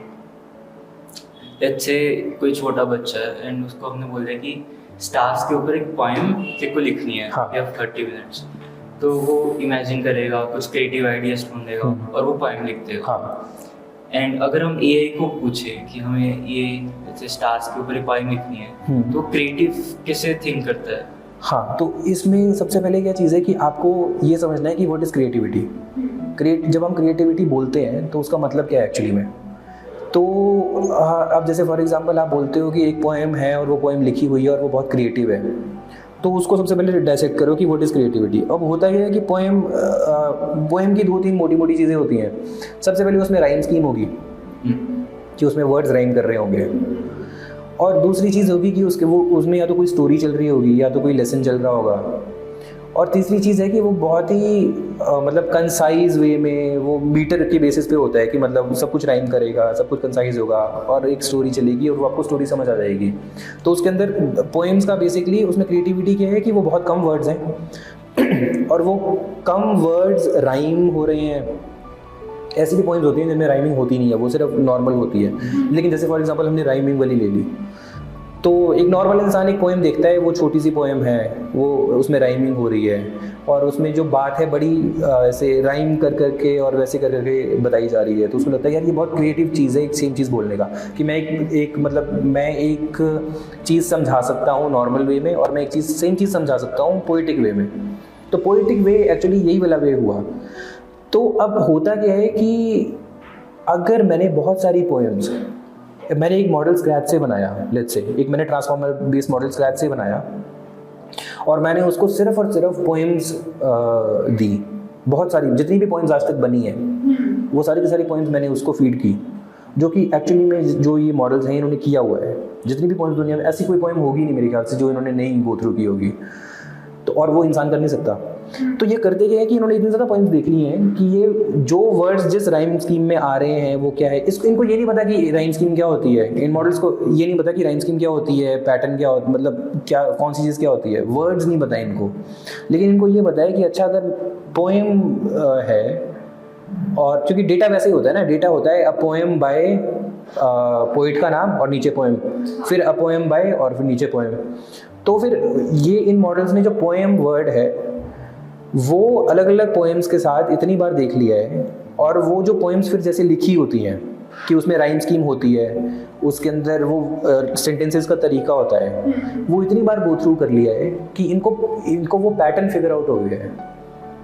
इन्होंने एक्चुअली में वो पैटर्न समझ लिया। और इंसान भी वैसे ही करता है। हाँ। इंसान भी तो वैसे ही करता है कि हम जैसे फॉर एग्जांपल अगर किसी को पोएम सीखनी है, सबसे पहले आप बहुत सारी पोएम गो थ्रू करोगे और उसके बाद आपको पता लग जाएगा कि अच्छा ये पैटर्न होता है, ऐसी राइम स्कीम होती है, और फिर उस राइम स्कीम के हिसाब से, पैटर्न्स के हिसाब से आप पोएम बनाओगे एक नई। और पोएम फिर आप कोई नई पोएम बनाओगे तो वो क्या होगा, उसके अंदर एक मीनिंग होगा, एक स्टोरी होगी, आप स्टोरी उसको पोएटिक वे में लिखोगे। तो इन्होंने क्योंकि वो पैटर्न फिगर आउट कर लिया है, तो अगर आप आज की डेट में कोई भी आप एक प्लॉट दोगे कि ऐसी ऐसी एक स्टोरी है, इसके ऊपर पोएम लिखे, तो वो बहुत आराम से लिख सकते हैं। और ये जो क्रिएटिविटी वाली पूरी की पूरी चीज़ है ना, कि जैसे फॉर एग्जांपल एक जैसे इनिशियली सबसे बड़ी डिबेट होती ही ये थी कि जो मॉडल है वो कभी भी क्रिएटिव नहीं हो सकता, एक कंप्यूटर कभी क्रिएटिव नहीं हो सकता। लेकिन एक्चुअली ऐसा नहीं है। एक जो कंप्यूटर है वो सबसे ईजिली क्रिएटिव हो सकता है, क्योंकि वो जो एआई मॉडल है उसको सिर्फ डेटा चाहिए। आप उसको जितना डेटा दोगे वो उतना एडवांस बनेगा। और सबसे ज़्यादा डेटा ही दुनिया में अवेलेबल क्रिएटिविटी का है। पेंटिंग्स अवेलेबल बहुत सारी हैं, पोएम्स बहुत सारी अवेलेबल हैं, स्टोरीज़ बहुत सारी अवेलेबल हैं, और बाकी सब तो उससे कम अवेलेबल है। लेकिन लिटरेचर जितना है, लिटरेचर तो बहुत सारा अवेलेबल है। हिस्टोरिकली बहुत पहले से इंसान तो बहुत पहले से पोएम्स लिख रहे हैं, तो वो सारा का सारा डेटा ये गो थ्रू कर लेते हैं मॉडल, और उसके बेसिस पे वो पैटर्न सीख लेते हैं, और उन पैटर्न्स के बेसिस पे वो और पोएम्स बना सकते हैं। तो इसमें कुछ कॉपी नहीं हो रहा। मतलब लोगों को ऐसा लगता है कि मतलब ये कहीं पे एक पोएम स्टोर है, या फिर फॉर एग्जांपल अगर मैंने किसी मॉडल को बोला कि एक पेंटिंग बना, तो लोगों को लगता है कि वो जो पेंटिंग है वो एक कहीं पे स्टोर्ड है और वो कॉपी पेस्ट हो रही है। ऐसे कॉपी पेस्ट नहीं होती कभी भी। ये कॉपी पेस्ट इनमें कॉपी पेस्ट करने का कैपेबिलिटी ही नहीं है। जैसे एक नॉर्मल कंप्यूटर में कंट्रोल भी होता है, एक मॉडल के अंदर मॉडल को नहीं पता कॉपी क्या होता है, पेस्ट क्या होता है। आप एक नॉर्मल इंसान, जैसे फॉर एग्जाम्पल सामने पेंटिंग है, ये नॉर्मल एक है, अगर मेरे को ये बनानी पड़ेगी तो मैं इसको देखूंगा और फिर मैं खुद बनाऊंगा ना अपने हिसाब से। तो मॉडल्स भी वैसे ही करते हैं। अब वो इनकी बस एडवांटेज ये है कि अगर ये सेम टाइप की पेंटिंग बहुत ज़्यादा देख लेंगे तो इनके लिए बहुत इजी हो जाएगा रेप्लिकेट करना। और क्योंकि इतनी ज़्यादा पेंटिंग्स देख सकते हैं तो इनको पैटर्न पता है, इनको पता है कि स्काई ब्लू ही होता है।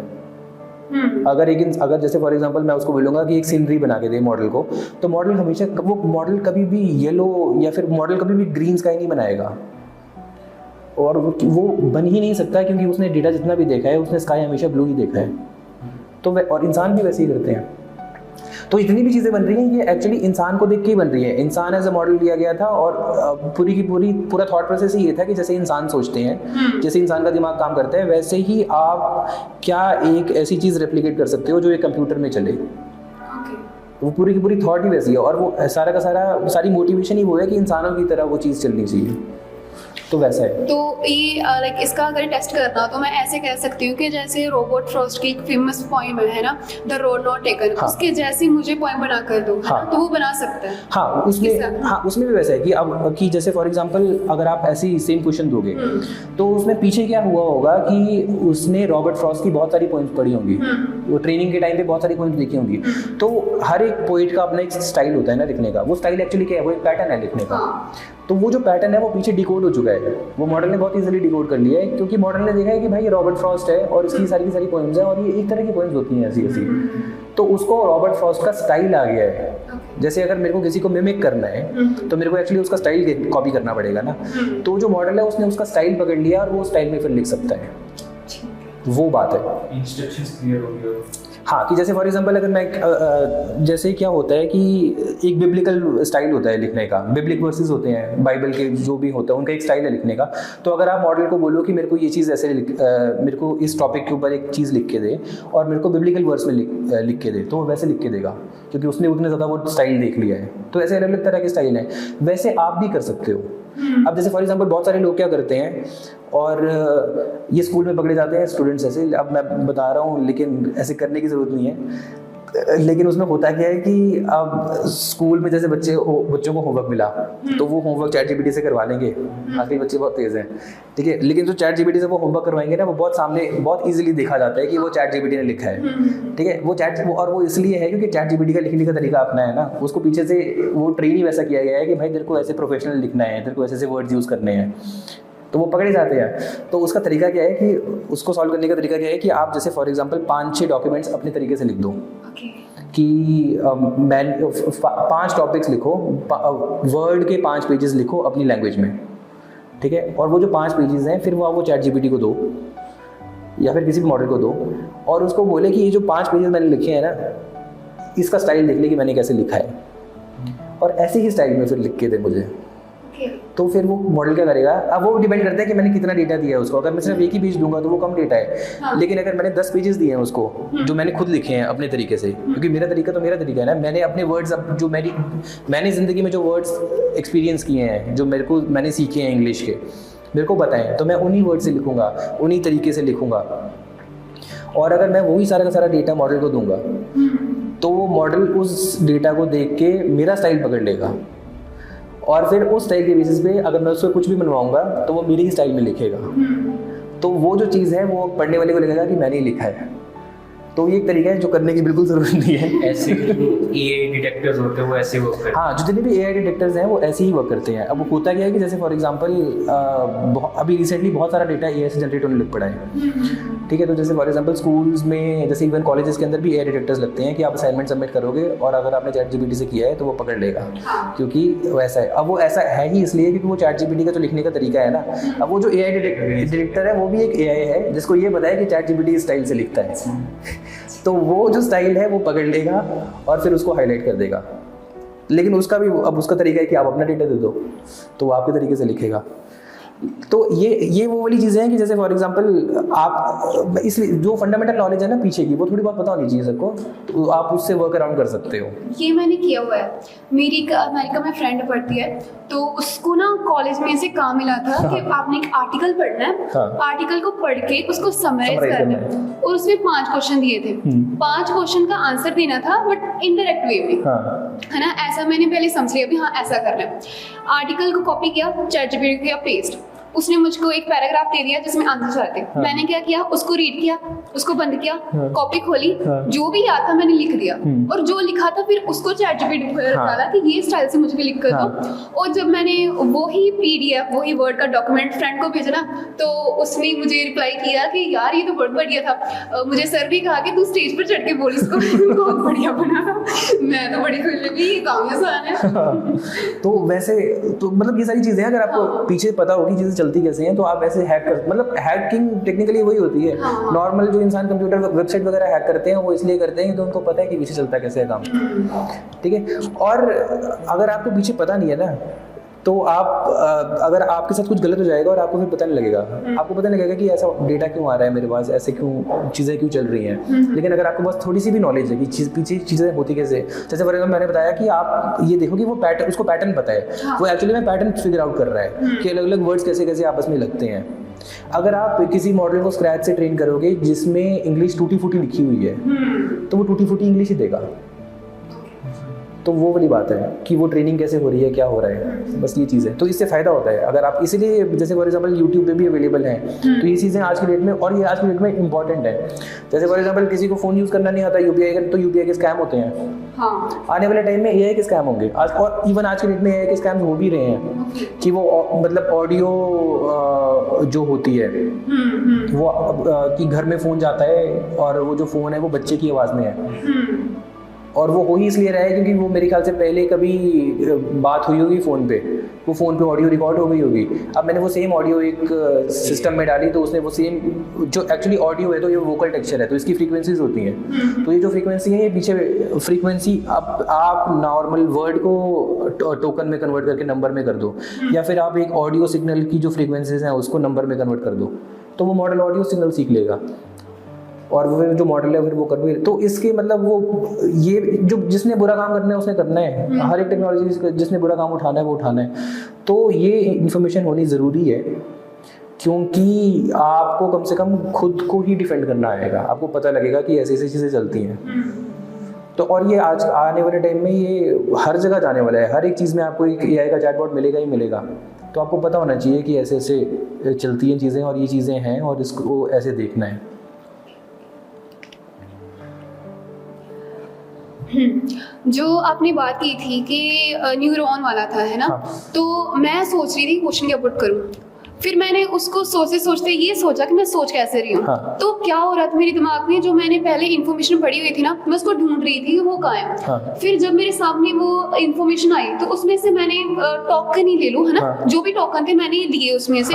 फिर मैंने क्वेश्चन अपना बनाया। तो हम सोच सकते हैं कि जैसे हमारे ब्रेन में न्यूरॉन्स होते हैं ना, पार्ट्स बने होते हैं, ये भी कह सकते हैं कि जिस चीज़ के बारे में हम ज़्यादा पढ़े है ना, जिस इंसान के बारे में हम ज़्यादा जाने, वो पाथ स्ट्रॉन्ग होते जाते हैं। तो ऐसा कुछ एआई में भी होता है? हाँ, ये जैसे मतलब जैसे मैंने अभी बताया आपको कि जो पूरी की पूरी चीज़ थी जहाँ से ये स्टार्ट हुई थी, उसकी सारी की सारी मोटिवेशन ही ये थी कि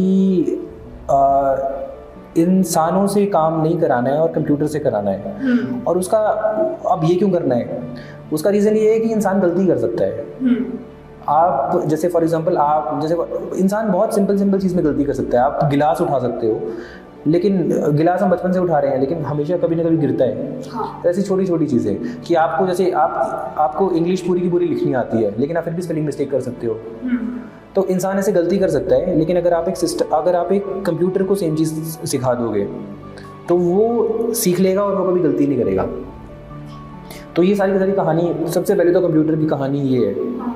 उसके बाद ये चीज़ स्टार्ट हुई कि अच्छा, अगर कंप्यूटर से इंसानों जैसा काम करवाना है तो ये देखो कि इंसान कैसे काम करते हैं। तो हमारे पास ब्रेन होता है, तो हम उसके ऊपर काम करते हैं। तो अब फिर देखो कि ब्रेन कैसे बनता है। तो ब्रेन के अंदर बेसिकली वो न्यूरॉन्स होते हैं, जो न्यूरॉन काम करते हैं, आपस में कनेक्टेड होते हैं, और वो जो भी इन्फॉर्मेशन होती है वो इलेक्ट्रिकल सिग्नल से पास होती है न्यूरॉन्स के थ्रू। और उस जो भी हमारी थिंकिंग है, जो भी हमारी अंडरस्टैंडिंग है, मेमोराइजेशन वगैरह, वो सब कुछ इसके ऊपर चला हुआ है। तो सेम चीज़ के ऊपर एक कंप्यूटर बनाया जाए, तो जो न्यूरल नेटवर्क मैंने बोला, न्यूरल नेटवर्क वो सेम चीज़ है। वो न्यूरल नेटवर्क की इंस्पिरेशन एक ह्यूमन ब्रेन है। ह्यूमन ब्रेन्स के अंदर न्यूरॉन होते हैं, तो हमने मैथमेटिकली कंप्यूटर के अंदर न्यूरॉन बनाया और उन एक न्यूरॉन को फिर एक और से कनेक्ट किया, एक और से किया, और फिर वो जो न्यूरल नेटवर्क है वो एक नेटवर्क ऑफ न्यूरॉन्स है।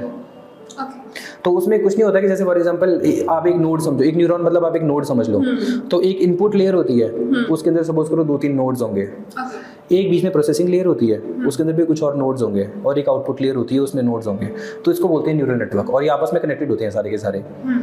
अगर इनपुट लेयर और आउटपुट लेयर के बीच में ज़्यादा लेयर्स आ जाए, मिडल लेयर्स, तो इसको बोलते हैं डीप न्यूरल नेटवर्क। तो ये DNN हो गया। तो अब उसका डीप न्यूरल नेटवर्क का फायदा होता है कि जितनी ज़्यादा नोड्स, एक नोड एक प्रोसेसिंग यूनिट है। जैसे हमारे ब्रेन के अंदर एक न्यूरॉन एक प्रोसेसिंग यूनिट है, वैसे एक नोड एक प्रोसेसिंग यूनिट है। जितने ज़्यादा प्रोसेसिंग यूनिट, उतने ज़्यादा डेटा पास हो सकता है, ये हो सकता है, वो हो सकता है। तो वो वैसा ही है, वो पूरी की पूरी मेमोरी जो है, जो भी मेमोराइजेशन है, पैटर्न्स हैं, वो ह्यूमन ब्रेन से ही इंस्पायर्ड है। अब हम क्या करते हैं कि हम नॉर्मली किताब पढ़ते हैं, तो हम जब किताब पढ़ते हैं तो वो सारा का सारा कंटेंट हमारे ब्रेन में जाएगा, और ब्रेन के अंदर वो जो न्यूरल पाथवेज हैं उसमें जाएगा। ठीक है, तो आप जितनी बार सेम चीज़ करोगे ना, आप उतनी बार वो जो न्यूरल पाथवे है स्पेसिफिक, वो उतनी बार वो बनेगा। तो जैसे फॉर एग्जांपल जब आप चीज़ कोई नई बार, एक पहली बार चीज़ करते हो ना, जैसे फॉर एग्जांपल बच्चा पहली बार साइकिल चलाना सीखता है, तो साइकिल पे बैलेंस करना पड़ता है। तो वो बैलेंस करने का ना एक न्यूरल पाथ है, उसमें मतलब हमारे कानों के अंदर एक फ्लूइड होता है, तो वो फ्लूइड हमारी जो पूरी बैलेंसिंग है वो गवर्न करता है। ठीक है, तो वो ब्रेन को ना सीखना पड़ता है नया कि अच्छा, ये जो फ्लूइड है इसको यूज़ करके मेरे को साइकिल को ऐसे बैलेंस करना है, और वो एक न्यूरल पाथ बनता है। और स्टार्टिंग में डिफिकल्ट होता ही इसलिए है क्योंकि वो न्यूरल पाथ कभी बना ही नहीं है। तो जब आप कोई नई चीज़ पहली बार कर रहे हो, तो वो पहली बार न्यूरल पाथ बन रहा है, और जितनी बार आप वो चीज़ करते जाओगे, जितनी बार वो चीज़ प्रैक्टिस होती जाएगी, उतनी बार वो न्यूरल पाथ स्ट्रांग होता जाएगा। तो और जो ये मॉडल्स हैं, जो डीप न्यूरल नेटवर्क के मॉडल्स होते हैं, इनके अंदर भी ये सेम चीज़ होती है कि आपने जैसे फॉर एग्जांपल एक जनरल डेटा दे दिया, तो जैसे जैसे आपने वो नया नया डेटा दिया, वो नए नए न्यूरल नेटवर्क्स बने। तो जैसे आप जो नेटवर्क पाथ्स हैं, आप ऐसे समझो कि इसके अंदर नेटवर्क के वेट्स होते हैं, हर नोड का वेट होता है। कि जैसे फॉर एग्जांपल आप ऐसे समझ लो कि एक सेट ऑफ नोड्स होंगे, वो एक टाइप ऑफ चीज़ करे, वो इंग्लिश का रिस्पॉन्स देंगे, ऐसे समझो।